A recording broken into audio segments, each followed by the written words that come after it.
माननीय बाळासाहेबांनी शिवतीर्थावरनं का अनेक सभांमधनं सांगितलं होतं की या मशिदीवरचे भोंगे खाली आले पाहिजेत.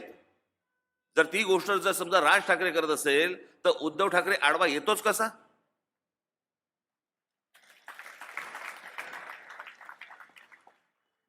माझ्या महाराष्ट्र सैनिकांवरती 17,000 जणांवरती तुम्ही केसेस टाकता. तुमचा कल कळला आम्हाला कुठे आहात तुम्ही?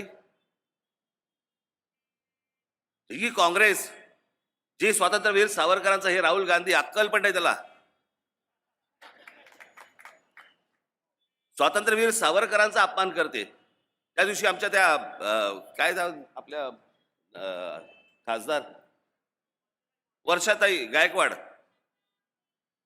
व्यासपीठावरती वर्षाताई गायकवाड त्या राहुल गांधींना शिवछत्रपतींची प्रतिमा देत होत्या.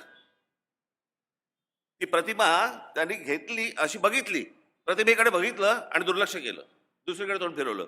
महाराजांची प्रतिमा देखील हातामध्ये घ्यायला जो माणूस, ज्याला लाज वाटते, त्यांच्याबरोबर जाऊन हे बसलेत. आणि का बसले होते? स्वतःचा स्वार्थ. बस मला मुख्यमंत्री करा. एका माणसाने सगळे अख्खी पक्षाची वाट लावली. अनेक लोक निघून गेले. त्या लोकांना हे म्हणतात गद्दार आहेत. अरे गद्दार तर घरात तिथे बसलाय, ज्यांनी पक्षाशी गद्दारी केली.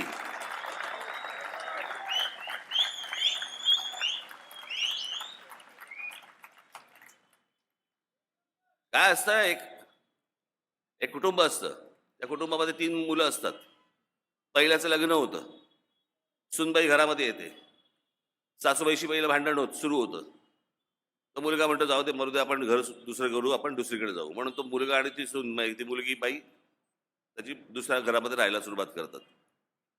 लोक म्हणतात काय हल्लीच्या मुली घरात आल्या की आपल्या सासूबाईंशी नीट बोलायला नको, काही करायला नको. दुसऱ्या मुलाचं लग्न होतं. सुनबाई घरामध्ये येते.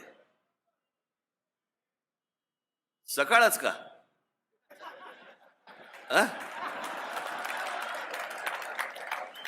बसा, शांत बसा. मी रविवार असता तरी मी समजू शकलो असतो, सोमवारी पण दुकानदार आहे का बंद करून आलेला गुमास्ता? बस.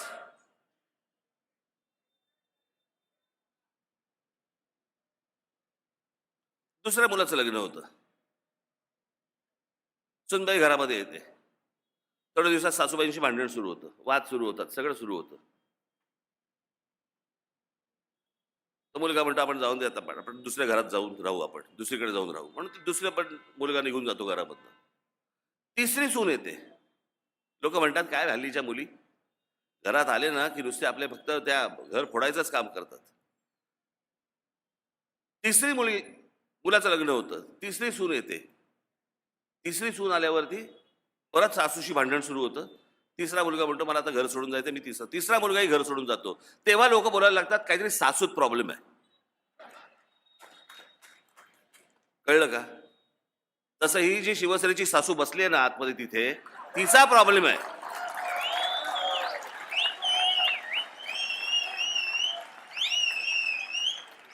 ही जी मुलं सोडून गेली ना, त्यांचा नाही प्रॉब्लेम, प्रॉब्लेम सासूचा आहे. मला असं वाटतं की ही गोष्ट आपण नीट समजून घेतली पाहिजे की हे या लोकांनी जे तुमच्या मतांचा जो अपमान केलाय, या लोकांना तुम्ही अद्दल घडवली पाहिजे, शिकवली पाहिजे. तुमच्या मतांचा जो अपमान झाला त्याचा बदला तुम्ही घेतला पाहिजेत. मला असं वाटतं ही निवडणूक त्याची आहे. महाराष्ट्रामध्ये मी जे सतत सांगतोय ना की ज्या या सगळ्या गोष्टींची ज्यांनी प्रतारणा केली ना, ते जर परत परत जर समजा निवडून आले, मला असं वाटतं महाराष्ट्र संपला म्हणून समजायचं तुम्ही. पुढे काही नाही होऊ शकत आणि पुढे काय होऊ नाही शकत. आज मी तुमच्याकडे आलोय तो फक्त एवढ्यासाठीच आलोय, जे 2019 पासून या महाराष्ट्रामध्ये घडलंय ते विसरू नका. या सगळ्या गोष्टीला, सगळ्या अख्ख्या जे काही सगळं घडलंय, या सगळ्या गोष्टीला कारणीभूत फक्त एक माणूस आहे, एक माणूस. त्याचं नाव उद्धव ठाकरे. एक माणूस, दुसरं कोण नाही. तिथून सगळी सुरुवात झाली.